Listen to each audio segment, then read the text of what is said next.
ఈరోజు వీడియోలో నేను మీకు ఆంధ్ర స్టైల్లో చాలా సింపుల్గా చాలా టేస్టీగా పీతల కూరను స్పైసీగా ఏ విధంగా తయారు చేసుకోవాలో ఈ వీడియోలో చేసి చూపించబోతున్నాను.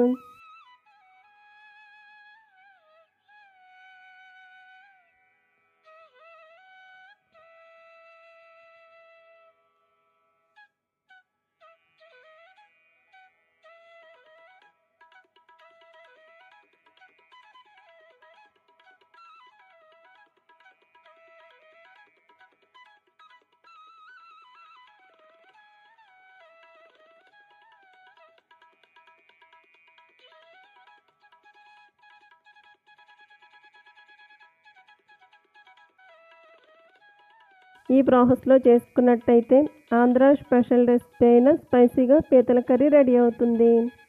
ఇలా తయారు చేసుకుని పీతల కర్రీ రైస్లోకి చాలా టేస్ట్గా ఉంటుంది.